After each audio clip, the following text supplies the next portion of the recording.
Welcome everyone to this exciting episode of Voices for the Future. And this is a podcast I've been doing with Michael Wayne. We've been doing this for about 3 years on many different topics, economics and democracy and health and education. And today we are going to talk about relationship, something all of us deal with at one way or another. And we have with us the inimitable Rono and Sierra Sullivan, who for 2 decades have been supporting couples to up-level their relationship, to have more conscious way that they live, to use their relationships as an evolutionary crucible for their awakening. It transforms the lives of thousands around the world and have gathered a community of evolutionary couples who are committed to self-growth, empowerment, and walking a sacred path.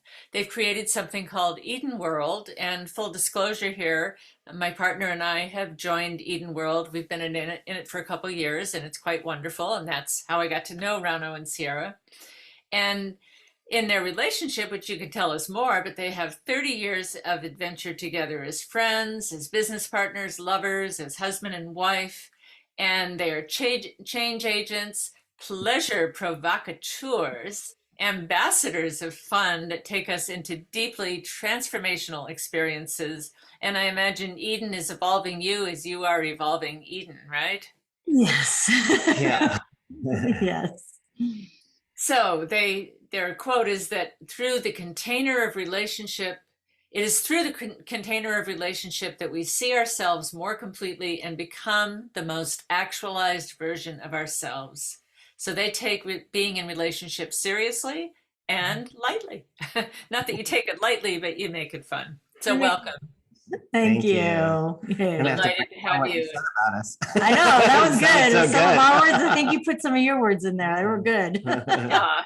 So I know how busy you are with Eden and really appreciate taking the time for this call, but relationship is really important to everyone. So what's your backstory of how you walked down this path and decided to start Eden? And how many years ago did you start Eden World? And 2016. Mm-hmm. 2016. Okay. So tell us about how you got to that and what Eden World is. Start? Yeah, go for it. Well, I'll give you a quick backstory. So as you mentioned in there, we've known each other for over 40 years. We've been real good friends for 30. We got business partners 15 years ago. And then one fateful night, it changed from business partners into lovers. And we've been together ever since. And what we found was the week after, when we went back into the office after the shift, we immediately noticed that we were pointing fingers at each other for things that we weren't the week before. And those pheromones and hormones, we were tell like, you. we're like, this is interesting. Literally our whole lives, we were like, what's up? Yeah, cool. And then all of a sudden we're romantically involved and all of this stuff came up. So that led us down this path to Eden. And we want to add some more places in between there? Well, given the fact that we were business partners, we had, I feel like, a unique situation. And a lot of couples will say to us, I could never work with my partner ever. Like, just that would not work at all. And that's probably a good thing for many of you. Yeah, it's probably a really good thing. But we were working together. That was how we began our relationship as business partners and friends. And so one thing we were looking for was, well, how do we leverage and also use the power of our relationship to serve our business, and then at the same time not have our business heavily impact our relationship, which it was a lot because there was a lot of power dynamics and things like that we were navigating. So we were going to all these business masterminds, and along the way, we're like, there's got to be a business mastermind for couples in business together. That was really the seed of what we thought could be really cool, because again, relationship has a unique role, and now I've seen as a major role in anything we do. But for us, it was just a tricky place. And we were also, as leaders and coaches and healers ourselves, we weren't necessarily needing or wanting or looking for a therapist for the challenges that would come up. What we found was when we were connected with other couples, in fact, for a period of time when we lived in Saratoga Springs, we had a business partner that were also coaches. We formed a coaching company together. They were a couple. They were a couple. And just having them, reflect how much they've gone through too. And we were really supporting each other in our own relationship dynamics through co-creating this business. We recognize the power of the peer-to-peer support for couples and how much wisdom can be gained just by connecting with other couples and seeing how everybody does it and then learning from that. And that really was I think the core of the mission. Yeah, it's great when another couple says, yeah, when we have that kind of issue, here's how we handle it when somebody doesn't do the dishes or when we can't, agree on something. And it's great. Yeah. Michael? Yeah. So with Eden World, I mean, your own background were business partners, and then it evolved into intimate partners. Do a lot of the are some of the couples who are in Eden World also working together in any way? Yeah, I'd say about a third. So maybe like 30% or so are working together. Yeah. Maybe a little bit more. Maybe a little bit more. Yeah. So that's leading to the next part of the question is, one of the things, we call our program Voices for the Future, but one of the things that we hope as humans to evolve to is getting away from this culture of competition to the culture of collaboration and more collaboration and cooperation. And that's, as been pointed out, Darwin's theory of evolution was not survival of the fittest, but of collaboration and cooperation. So talking about relationships, that's, you were collaborators, business partners. That's why I asked how many of the people are business partners too. But that's probably at the root of a relationship, an intimate relationship, is that ability to collaborate and cooperate. So how can you help spur that, or how do you help spur that with Eden World? I love that question.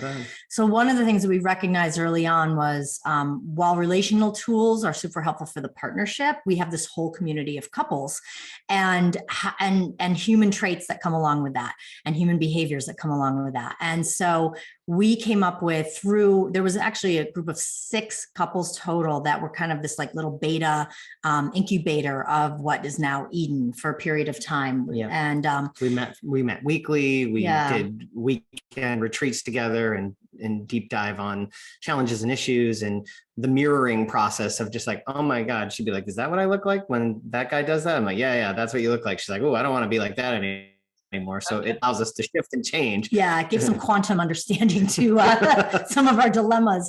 And so through that process, and then also Rono and I lived with 2 of those couples for a period of time in a community home, we recognize the importance of having the interconnectedness, right?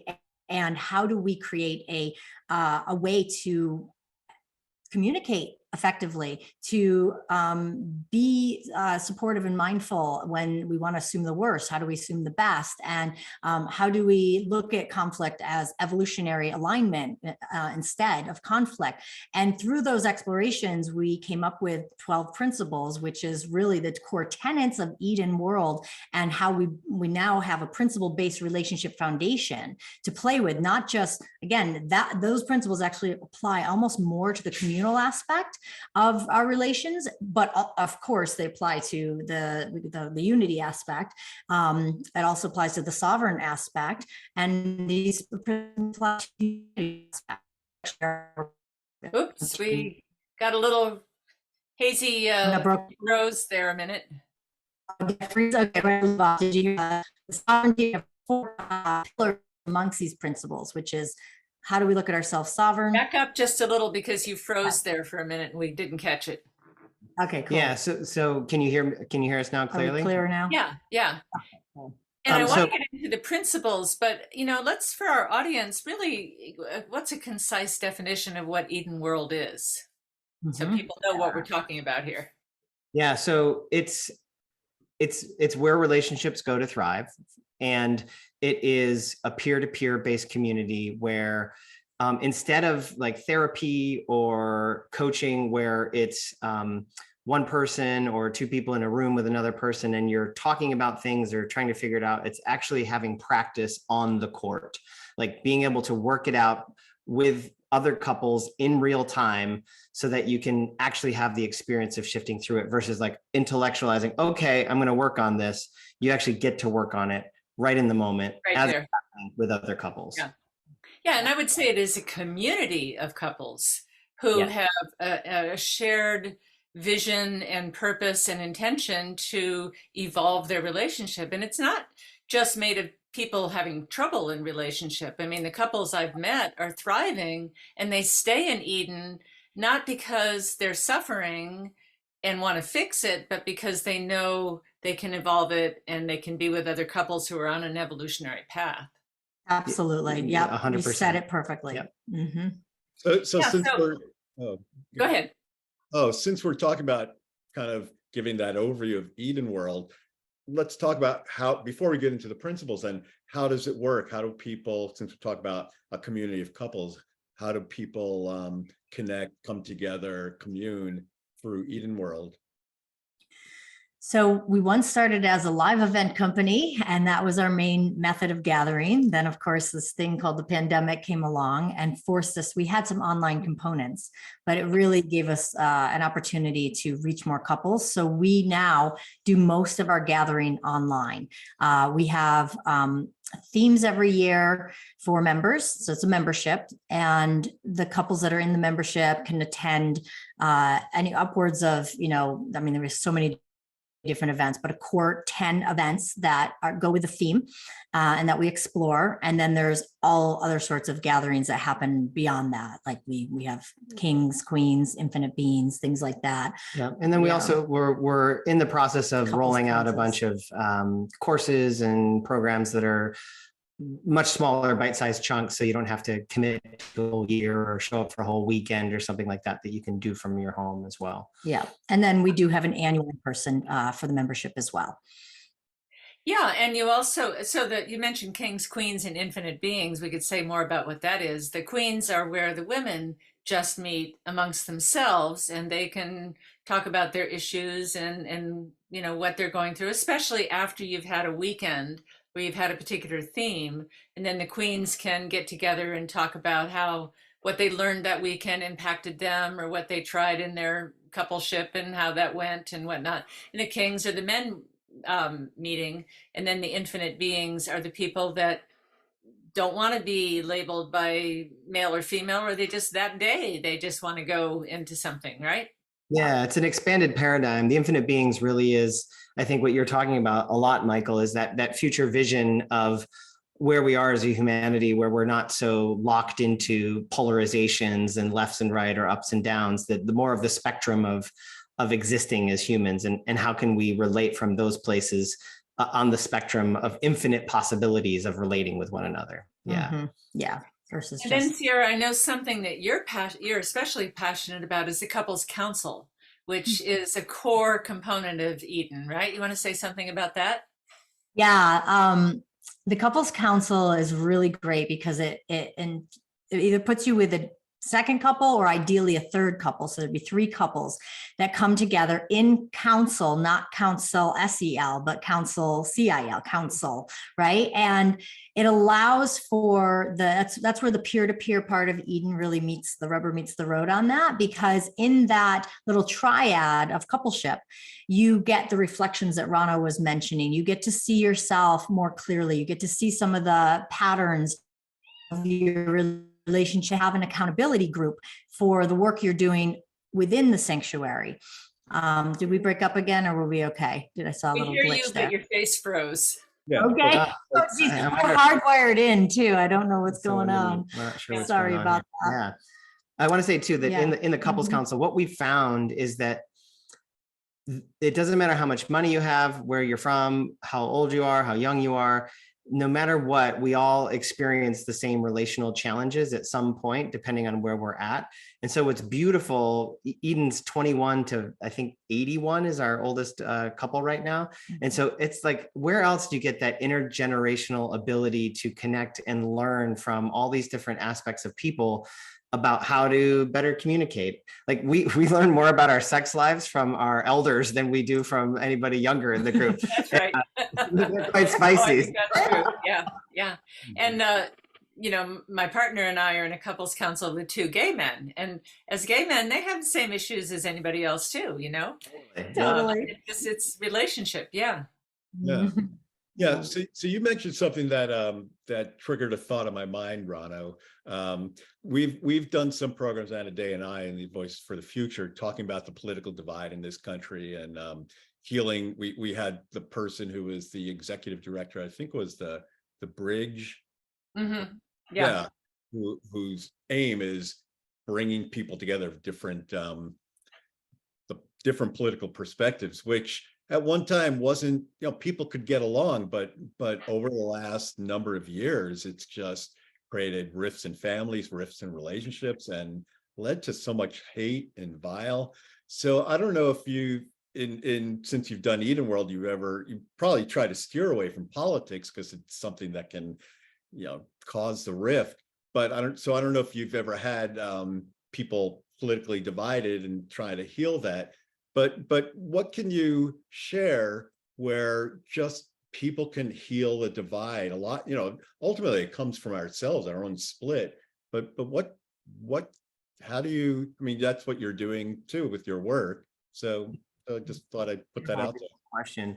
We were just talking about this earlier, actually, where a few years ago, when Juneteenth became a national holiday, and there was a lot of different conversations around it, and then the polarization of COVID and like vax or non-vax, like there's so many different dialogues. So one way for sure, we host conversations so that we can hear all perspectives and not try to fix it or anything, but just similar to like a 12-step program where you just put your voice in, but there's no comments back. Like just putting your voice into the space helps.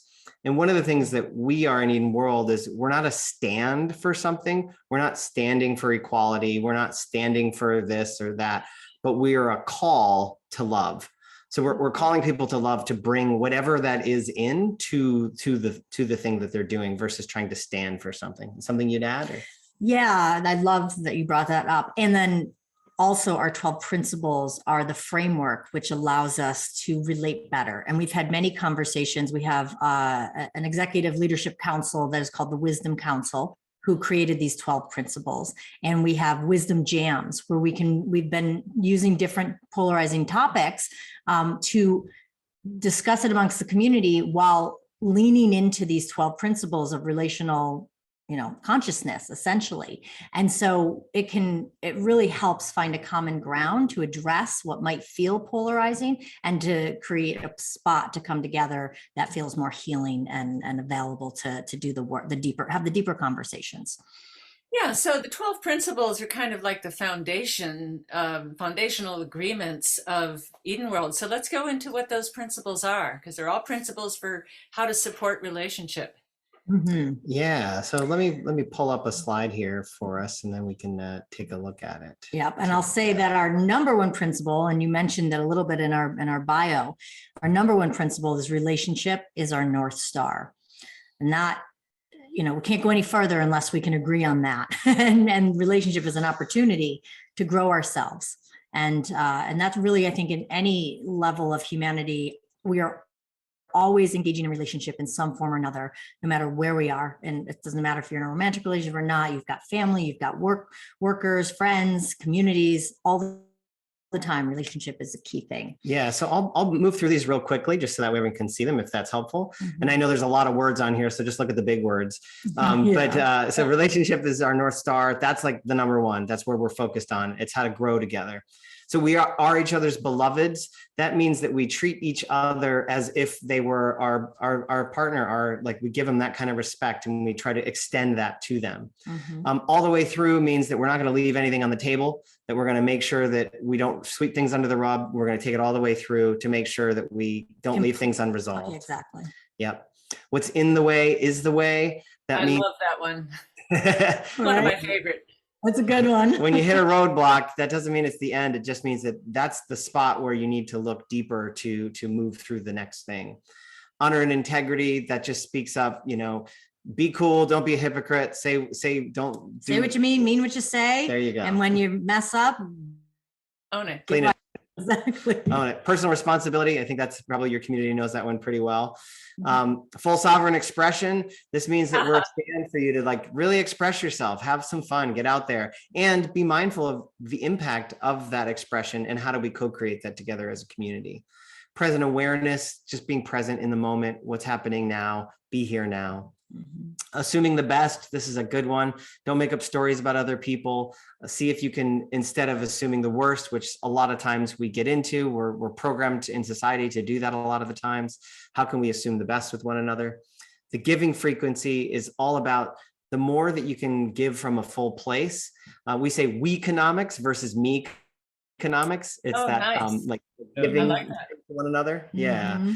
And then all needs met. How can we meet the needs, not the desires, not the wants, but the needs of everyone? And it's a real beautiful one to really strive for. And then finally, we hold it together. So we're not just out there being all alone by ourselves, that as a community and as a tribe, we're really holding it together. Yeah. Well, Yeah. Those principles are on the website.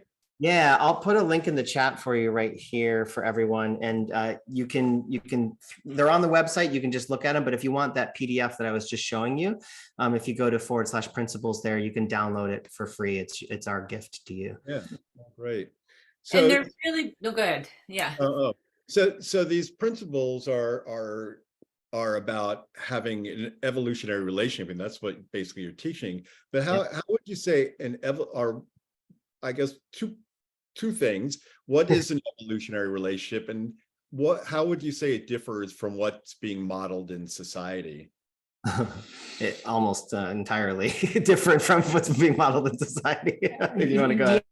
Yeah, I mean, an evolutionary relationship is that the two people in that relationship, or if you're a throuple or beyond, that's totally awesome too, that you are willing to evolve together. You're willing to look beyond the status quo. You're willing to move beyond the belief systems that you've been taught or learned. You're bringing something new to the table. You're expressing, you're seeking a way to relate beyond the models that are out there and beyond maybe what your own parents might have shown you or not shown you. And I would just add to that too, that if you're not prioritizing your relationship, you're inevitably going to grow apart. And so an evolutionary relationship is one that prioritizes their connection and their well-being as a couple above anything else. Yes, your self-care, of course, that's got to come first. Yeah, but well, that's after essential that, to even valuing your relationship. Yeah, that brings the value to the relationship. But after that, it's like, how do we make sure that we're growing together? Because that's the only way you're going to evolve together and become an evolutionary relationship. Well, it sounds like willingness to change as well. Every day. To hear the feedback of, this is really in the way, and here's how you can evolve. Yeah. Through the crucible of relationship. One thing you talk about is, I call it the suchness. the word such, sovereignty, unity, community, and humanity. And I love that connection between the individual and the collective and how it has steps through relationship. You want to talk about that? Sure. Go for it. Yeah, cool. Mhm. So sovereignty, myself, unity, our relationship, community, like this community right here that we're in right now, everyone listening, and then humanity, the rest of the world. And we find that similar to a spectrum, there's varying degrees of ability to relate. It all obviously comes down to the work that you do with yourself and how you relate to yourself, how you talk to yourself, how you treat yourself inside and out. And then that informs your ability of how you treat others. And sometimes we treat the people closest to us the worst, and which is always interesting, right? Yeah. But I mean, I guess the most. yeah, I guess it's better than just being a complete, buffoon to everyone out there. But when we examine like the 12 principles, for example, like full sovereign expression, I'll just use that one as an example.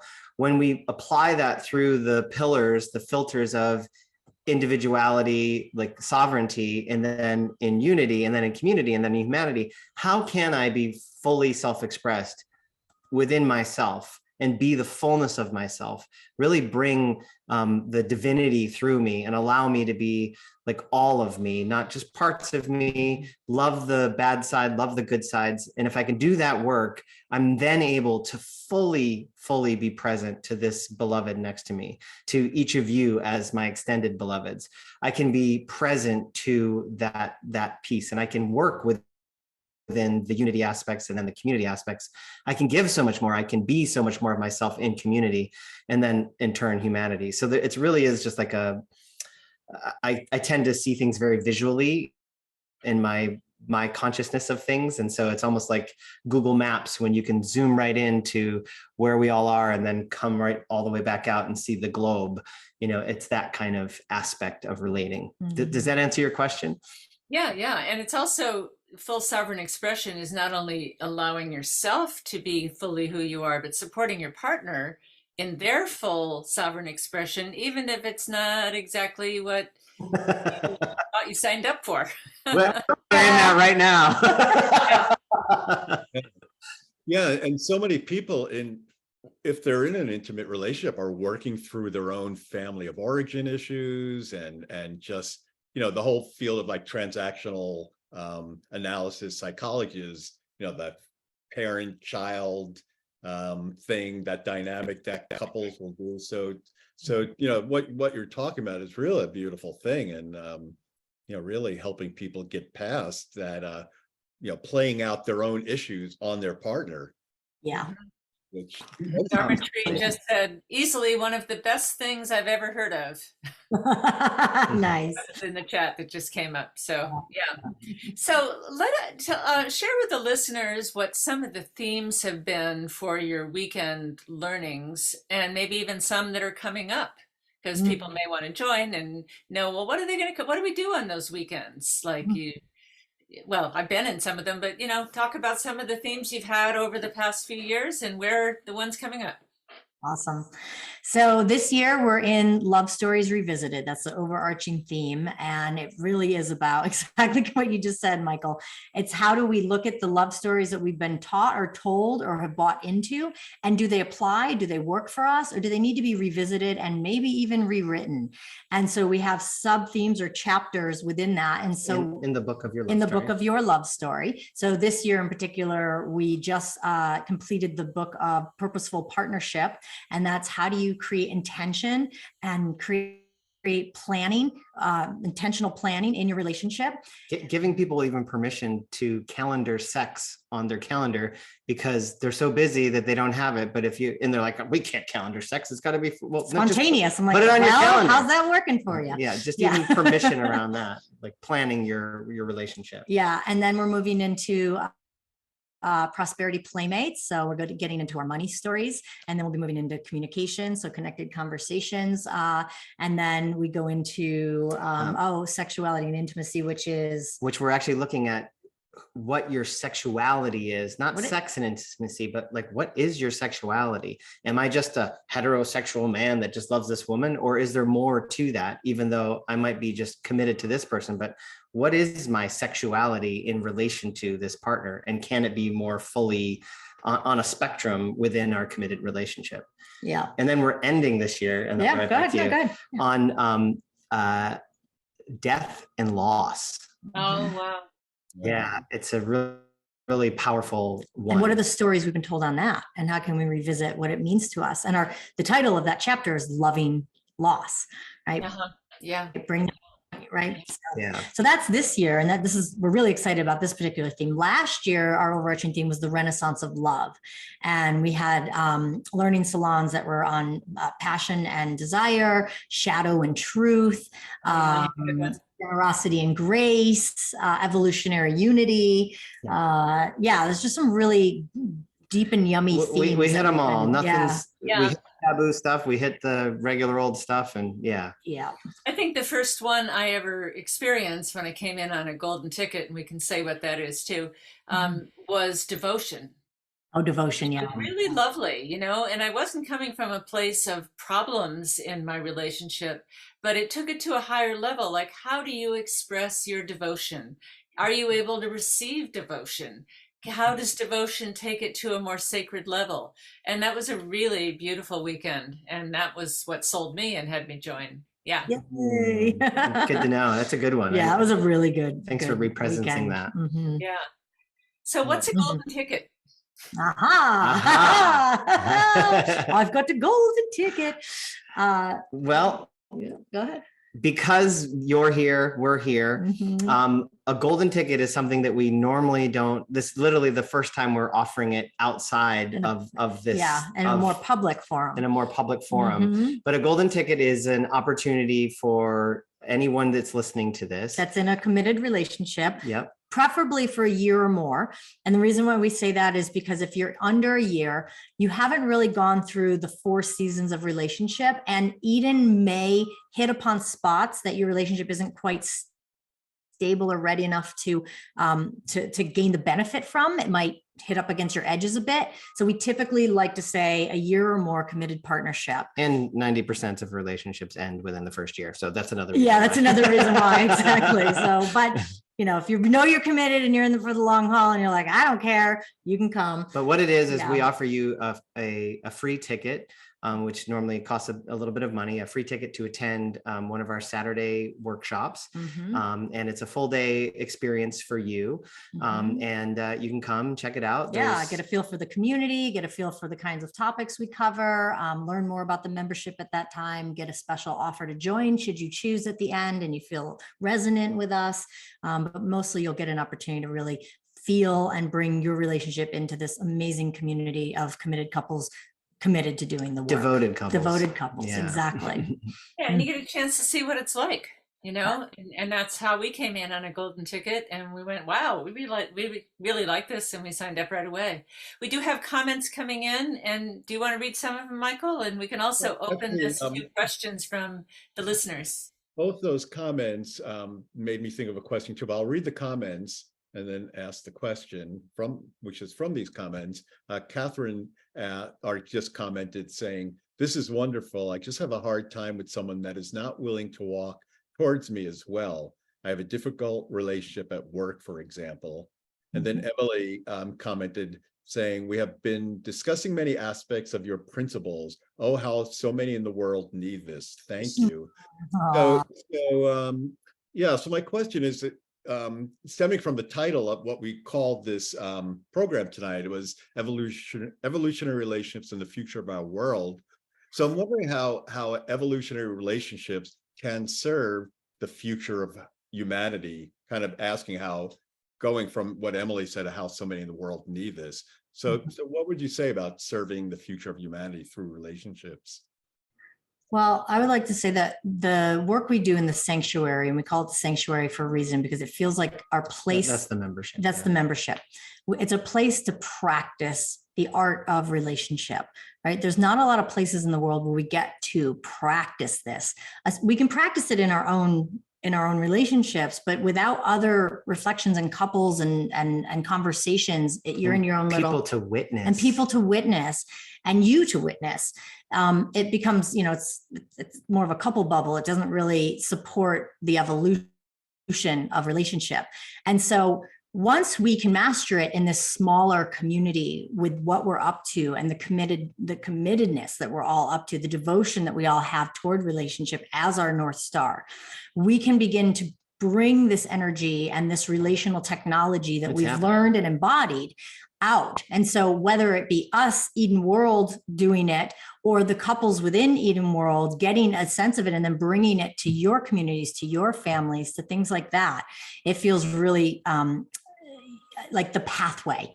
And yeah, you want something to add? Yeah, and I would add, because of the way that it's set up, where it's not hierarchical, and yes, there's teachers and there's people that have knowledge and wisdom, and there's leadership, but what we found is that by normalizing the conversations and realizing that, oh, I thought I was the only one with this issue, and it turns out half of these couples have the same thing that I'm going through, it really it makes your nervous system go at ease a little bit more. And one of the things that we've witnessed over and over again is when you get two people that are in the room that are committed to one another, and then you add that together, all of a sudden everyone feels more at ease, because you know that there's already two people there, and like, oh, well, you can tell, like, the trust level just goes up. So that's, I think, a very powerful aspect to it. And then there was another aspect, but I forgot what it was right now. So if it comes back, I'll share that. But I'll just add too, is that the practice of the principles, they feel very ironclad, and they give a map and a framework for this to be, used almost anywhere. And we're looking forward to the day where we can bring the principles out more into the world and really test them out. And we have tested them a little bit, like some of our members bring them into their work. And there's a member that is a mechanic. He works with a bunch of mechanics, and he literally brought the Eden World 12 principles into his work environment. And he said it was amazing how the other mechanics related to it. And you wouldn't even think they're universal principles, because they are universal principles. And so, but again, they provide a guiding framework to be in more empowered relational connection with anybody. So how's it going to help the future? One last thing. Sorry, Michael, I don't mean to interrupt. So how it's going to impact the future is that by having this energy in there, it's allowing families to stay together, and for kids and children to have better role models to grow up with.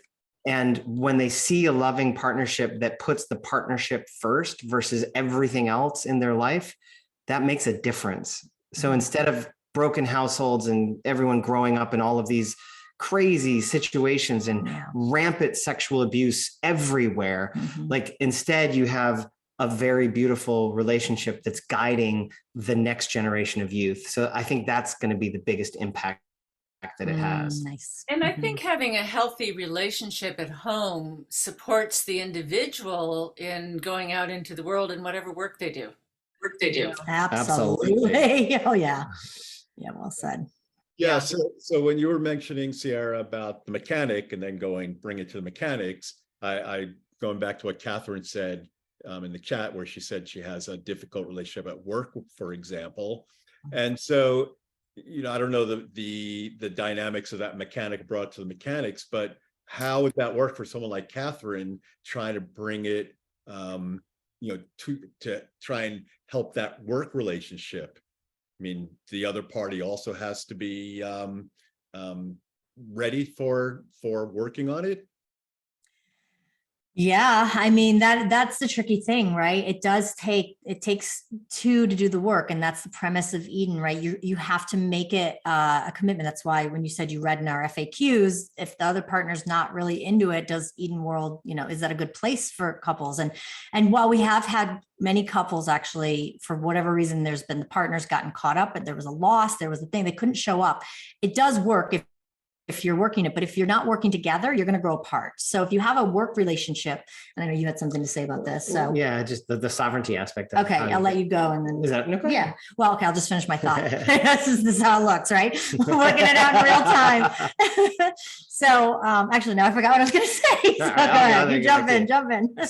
So because you can, all the principles apply to yourself and as sovereignty, what we found is that when you show up to work and you're assuming the best about that person, like you have no idea what's really going on in their life and why they're being difficult or why they're giving you a hard time or anything like that. So starting with assuming the best. And it's also not putting yourself in harm's way. Like if it's a toxic thing, then sure, be mindful and take care of yourself. But by working these principles on yourself and being like, I wonder how this is what's in the way is the way. And so this is a challenge. So what am I not doing in this situation? Or how am I contributing to the situation? Or how am I making this behavior okay? How am I tolerating this? Like there's so many different questions within that you can work with without even engaging with that person. And we found time and time again, like even if they're not even in the same space as you, they shift. When there's nothing energetically to push against, they'll shift around you, and you'll be surprised at what happens by not even engaging with that person.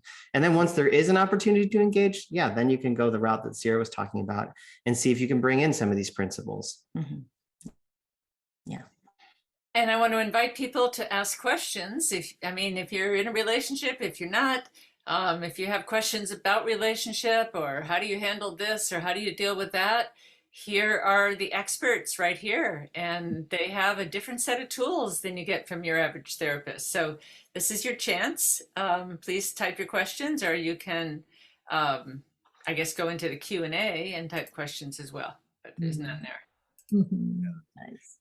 I think it was Pema Chodron who introduced the concept of post-traumatic growth. I might be wrong. It might have been someone else, but it sounds like so for you, Rono and Sierra, working with couples, do you come up against trauma that for individuals that might then hinder the relationship, and do you try to, whether you're familiar with that concept, post-traumatic growth, try to help them find their way towards something like a post-traumatic growth? Mm-hmm.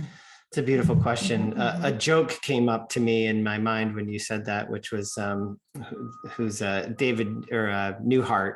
There's a little clip. David Newhart, Bob Newhart. Bob Newhart, and he's playing a therapist, and she comes in, and he just says, "Stop it! Just stop it." Oh yeah. There's some truth to that. There's some truth to it of just being able to pattern interrupt the trauma and to stop the patterns from being created. And I think the biggest way to do that is it's all about safety, and someone feeling safe enough to surrender or allow themselves to be heard or witnessed or cry it out or feel it out. But I haven't met anyone yet that doesn't have some sort of trauma response somewhere about something. And so I think being trauma informed is a rising trend. Mental health care is a rising trend right now in many, many countries. And it's needed because I think we've neglected the amounts of challenge that we all face as humans because we haven't had a safe place to express it, especially for men. It hasn't been, historically okay to be emotionally expressed or available. That is changing. And thank goodness there's more and more men's groups now. Women have had a lot of women's circles, and those are growing in popularity too among a lot of different women. But for me, it really just is about establishing a safe, we say, container, like a field of agreement that allows something to transform or happen or transmute. And so what we do our best in world is to create ways that you can create your own containers in your own life. And while you're in our care, create a safe space for you to be able to express and look at from a not so heavy place, because trauma, it can be heavy. And Sierra and I, one of our gifts is that we tra-la-la right into the gates of hell and look at it from a different perspective, so that you can maybe find some humor in the traumas that you've had, or maybe find some lightness so that it can transmute. Yeah, I would say lightness and not taking it so seriously, because we're all we're all in it in some way. We're all hurting buckaroos. We're hurting buckaroos, right? And so if we can find, again, the commonality, it can easily lift and allow it to be more light. And the principle we hold it together is that we are all holding that together. There's a bigger field that's holding each and every one of us in this growth opportunity, and we're not alone doing it, holding it, working it, learning it, discovering it, releasing it, all of those things. Yeah. And that reminds me of another aspect of Eden that we haven't touched on, which is the heart seats. And in some, communities, you've got a hot seat where somebody's on the hot seat and they're the one having the problem or whatever. And this concept of being crunchy, when couples get crunchy, they get bickery or whatever, they get into a little, that they can go to a heart seat and get extra support. So talk about what you do there. So the heart seat is the one place in Eden where you can come and actually get coaching directly from experts. Typically, when we started this movement, it was really looking at relationships that were not on the brink of breakup. Eden isn't a place, as you had mentioned this on Adea, where it's really a place for couples that are doing pretty good. We have the occasional crunch. Maybe there's a period of crunch. They want to be together, but you want to be together. You're not questioning your relationship deeply. You might be in your own mind. We all do from time to time. We all do to normalize that. So it really is. To come and just get better at what you're doing, just, patch up a few things and carry on and evolve. However, every couple, any couple, all couples, all people, every once in a while you hit that spot and you need some extra TLC and you need a holding of your heart. And so during these weekends, which are now 1 days, after we teach a salon or a topic, a workshop, one of like prosperity playmates, which is coming up all around money, we expect that's going to hit some trigger spots. It's going to send one of the hottest issues, the toughest, most prevalent reasons for breakup. We thought it was sex, but last month we did a sex one and nobody got triggered. Yeah, they got triggered about calendaring their sex. Yeah.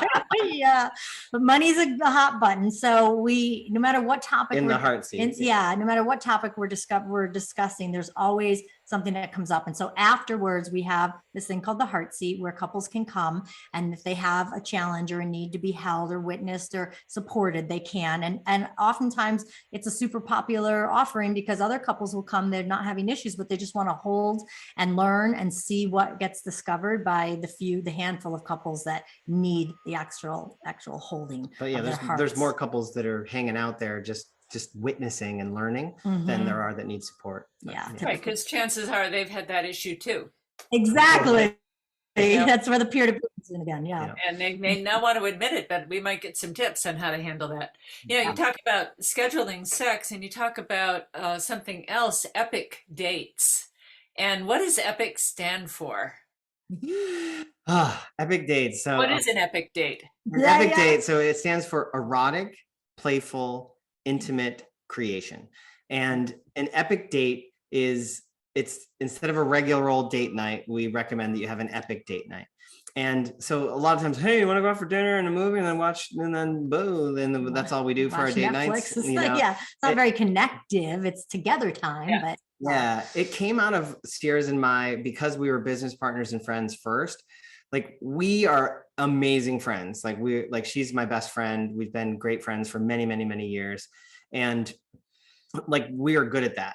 We're also really good at business partners. We've been business partners for 15 years and we've been working that out in the power dynamics. We had to work on our romance and on our sexual intimacy and things like that, because we're so good in those other boxes. Easy to just be friends or to go back into the work mode or whatever. So and for parents, it's easy to just be parents. Same thing. Yeah. Parents or in business or whatever. Having an epic date night means that you're setting aside, we recommend once a week, but it can be once a month, whatever works for you and your schedule, a 4-hour window, a 12-hour window, where you dive into all parts of your relationship, the erotic parts of your relationship and how you want to grow, be better in the bedroom or learn how to kiss each other with better. Your arousal. Yeah. The playful part. That's of it. the erotic part. Okay, Yeah, that's the erotic part. Yep. The playful part is like, okay, let's dress up and dance and be silly. Let's play games. Let's play games. Or Let's play intimacy characters. games. Let's set some scenes. Yeah. Intimacy then is like, how can we connect deeper with one another and either have physically or emotionally or in vulnerable some form, conversations. vulnerably. Exactly. Yeah. And then the last one, creative part for us, it's like visioning on where we want our relationship to be. And we often bring our business into it as well. And I know that sounds maybe weird, but we whiteboard it out and then go have sex and then go over here and then do this and go do that. And it really gives like a fullness to all of your relationship and putting all aspects of your relationship into this epic date. Yeah. So that's like the quick overview of it all. Yeah. Cool. So we have a question that came in the Q&A box. Yeah. And Dharmatri writes, might be a big question here. What are some interesting things you hear from couples who have a wider age gap? I mean, if that's the case, that you have couples with a wider age gap. Many. Mhm. I hear from those couples. I think a lot of times the challenges come when one of them has a health issue because they might be further along in the aging process. The loss of libido or difference in libido tends to be a common conversation. Sometimes there's power struggles and dynamics around money because one might still be earning. Like my sister's in this boat. One of my sisters, she's like 20 years difference in age. She's not in our community, but I get what she struggles with, and it mirrors a lot of what happens with those in the community in the same boat.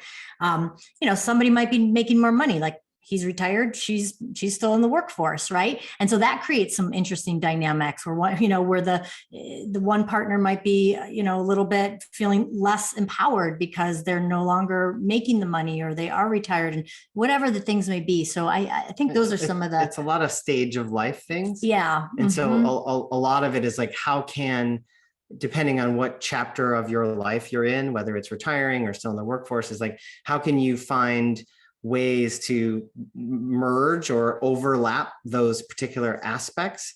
Like maybe, okay, you're retired, but can you help me do some of my books for my business if that's something you're running? And so that way there's some overlap of being engaged or involved with one another. And co-creating from the differences versus having the differences create more of a separation. Yeah, exactly. Yeah.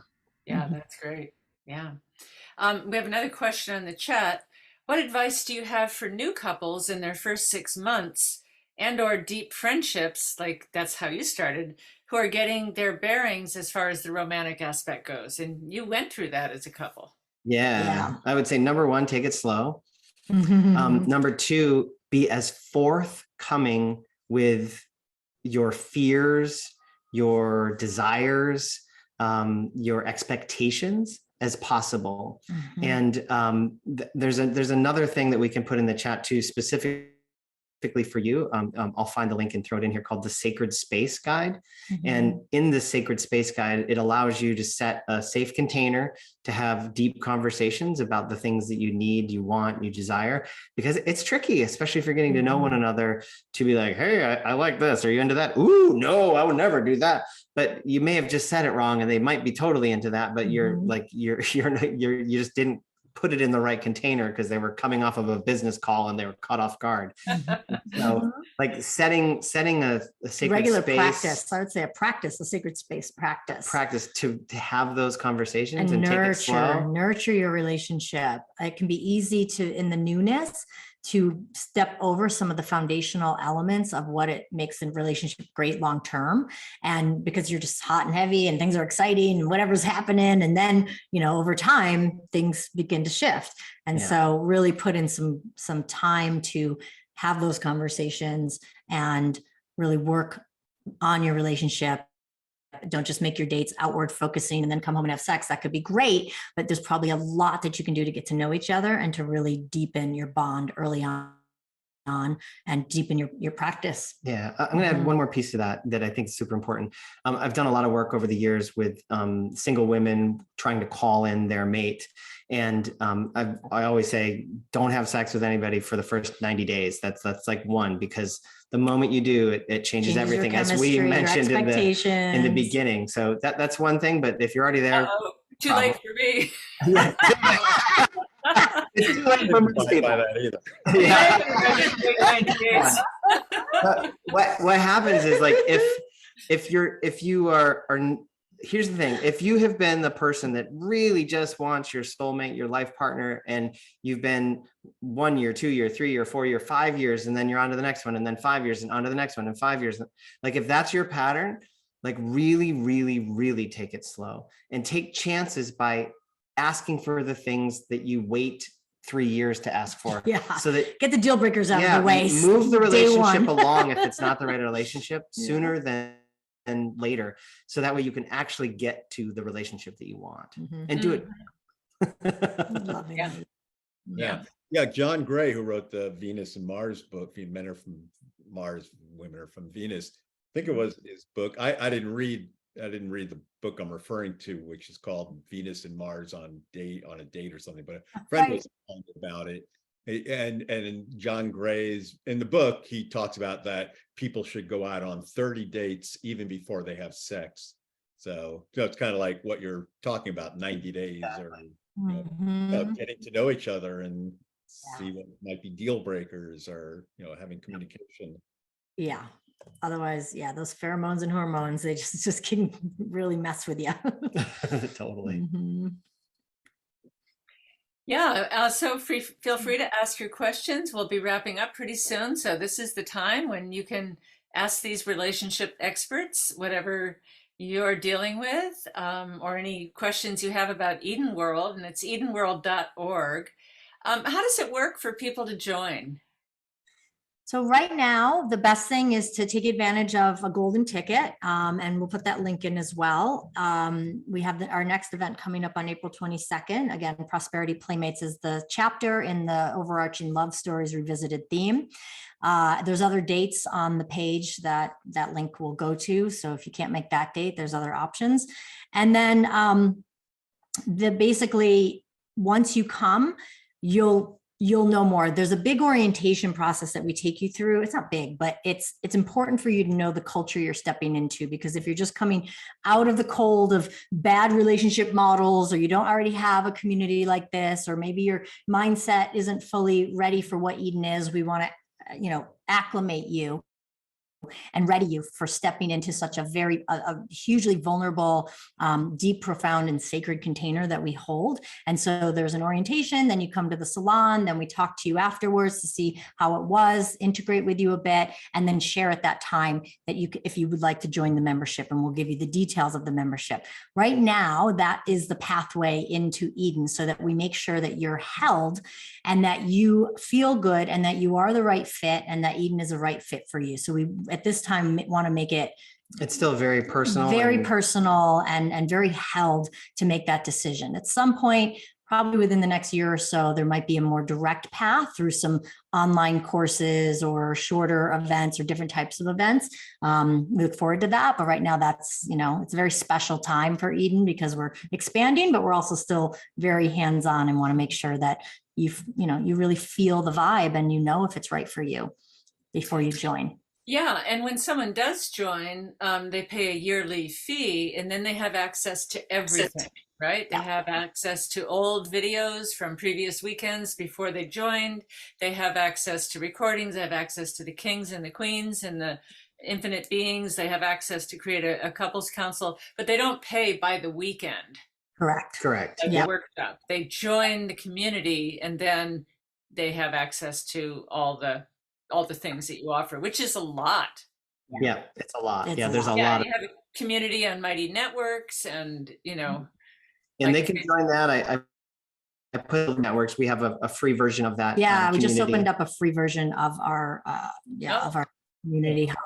Yeah, so that's to sniff around a bit too. Yeah, and you have live gatherings once in a while. That was a great live gathering I came to down in Southern California last fall. Yes, that's open to the public, and that is open to the public as well. It's called S'more Love. It's super fun. It's S'more Love because it's a camp out for couples at this Buckhorn camp up in Idlewild, California. It's really fun, and probably got buried in snow. Oh my gosh, I know. Sure it did. Yeah. We have another question in the Q&A box, and that is, have you ever considered starting an adventure world travel company that is based around relationship enhancement and personal growth? Yeah.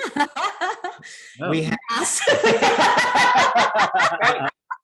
We have one thing at a time, but Well, I mean, it's called the Visionaries Club. It is called the Visionaries Club, and Eden World. We did talk about having the Eden World tour and the Eden World Vacation Club and things like that. Give us your number. We'll let you know when we're doing it. And we can, World cruise would be really fun. Totally. It would be fun. So with these thoughts of like doing that Eden Adventure World or whatever, where if you had a project in the future, where do you see Eden World in 5 years and in 10 years? No. Well, we're quite ambitious, but I'll give you the semi-realistic goal. We would like Eden World to become a household name and synonymous with relationships, so that it's when you hear Tony Robbins or something like that, a lot of people know who he is and the growth that he's done. We'll go Oprah big. Oprah big, yeah, there we go, like Oprah Winfrey. But our goal is to reach tens of thousands of couples so that they can have this relational technology to support their relationship. Well, if it's that big, it'll be millions. Yeah, and we'd love to have Eden community centers in strategic spots around the country and world where when you see that logo, you see that heart, that if you go there, it's a relational sanctuary. Yeah, you can receive support for your relationship. So we'd love to be more philanthropic, and as we grow, we'll be able to offer a lot more free support to couples that need it, because we all need some love. Oh, it's a mission. We're on a mission. We really are on a mission to change the way relationship is held and the way we do and create relationships on this planet. Yeah. And people are really hungry for that. Esther Perel has written bestsellers and has followings large. And that book she wrote, Mating in Captivity, is, it's really, kind of like when you both talked about epic dates. It's, how do you get away from that mating in captivity, as Esther Perel called it, keeping the relationship growing and evolving. Totally. Yeah. And do you support, just one last question, other kinds of relationships? I mean, is it all, are most of the members heterosexual? You have gay relationships, you have poly relationships, you have all of them, sexual relationships. Yeah. Any kind of relationship, as long as you're committed, 1 year or more ideally, and you're going in it for the long haul. That's the main thing. We keep dabbling in the singles, or we call it pre-coupled realm. We haven't fully been able to get anything to support that off the ground. There's been tremendous ask, tremendous ideas. We've played around with it. We've done a few things here and there, and I suspect that at some point, probably 5 years from now, we'll have more of that available, because we do feel that singles or pre-coupled individuals in the arms of the coupledom, as we like to call it, is really a powerful place to align your own energetic to the North Star of relationship and see and understand healthy models, so it can help heal even if you're not in a partnership. And so we look forward to bringing more of that online at some point and out in the world at some point. It's just, there's only so much you can do at once when you're building a budding organization. So and one thing to further answer that question on Adea is, yes, poly, yes, swingers, yes, monogamous, ethical non-monogamy, all of the different types. And what's beautiful, you get all the different aspects of it. One of the favorite, we've learned so much from a poly couple that become friends. We're like, oh my God, we could never do that, but thank you for sharing. Oh my gosh. Now we know how to communicate better. Yeah. But in Eden, we practice the art of suprasexual, which means you all know what supersexuality means. Yeah, I think we learned it from you. Barbara Marx Hubbard, right? It's like this, desire to go ahead. Instead of procreate, we co-create. And so while we're in Eden, like there's not cross play. It's not a sexual space for couples outside to explore. Your own like we want you and your partner to have a great time. But it's not that dynamic. So that's what gives it a really great place for all couples and relationships to be, because they know that they're safe. Yeah, they're safe. Yeah, and there's no judgment, from what you're saying, no judgment to how the couple, how they choose to be and live their life and what they do, as long as I assume that ethical. Totally. their life. My favorite, Exactly. yeah, the Midwestern couple, they're approaching retirement, are right there, and they're so very like, oh wow, I never would have done that, but I'm so glad I know. It's just the juxtaposition to like a young poly couple. Woo! And then it's like you get it all. So good. It's so fun. Just yeah, so many flavors and so many, just sprinkles of knowledge and wisdom everywhere in Eden. Yeah. Wow. Yeah, I found at the live event that principle of, while you're here with your couple, this is a safe place. You are with your couple only. And it gave you permission to be affectionate, knowing that wasn't going to go anywhere with someone else. We could be affectionate within our couples council, but that there were strict boundaries around being fully sexual. And that gave it a safety for that affection. Yeah. And it felt comfortable to me. Okay, I can be with my partner. Nobody's going to hit on my partner. Nobody's going to hit on me. We're here to be with each other. And yet we can be open and I can give somebody a hug and, Yeah, snuggle with them. You can even like get your dance on and have fun and be full rest. And really, it is such a safe way to have that full sovereign expression and know that you're not in danger of any of those things, or right. Yeah. Or even comes up, it gets a chance to heal because it's not going to go there. So what's ever coming up in that moment has nowhere to go other than to be healed within your coupleship, held by the community. Yeah. So, and then the coupleship is a crucible. Yes. Yes. Seal, hermetic seal that allows transformation. Yes. So good. Well, Dharmatree says, LOL, it's 100% dream of mine, and put the phone number out. So Brown grabbed it. follow up. How do people learn more? Edenworld.org, right? It's Edenworld.org. Yeah. Yeah. And also you can follow us on Instagram if you're social media friendly. We've got at @EdenWorld_IG for Instagram. We're also getting our YouTube channel going, which is Eden World TV. We have a Facebook profile, a fan page, and then we also have our Facebook group. So if you want to hop in, you can, I think it's I have to look that one up. Just search Eden World. You'll find it. Search Eden World. Exactly. Yeah. Great. Yeah. Well, that's great. The world needs more evolutionary relationships, because these de-evolutionary relationships are killing the world. Yeah. Wow. So It's just mind-boggling, like the corporations that rape and pillage the earth as they extract in the name of greed and money.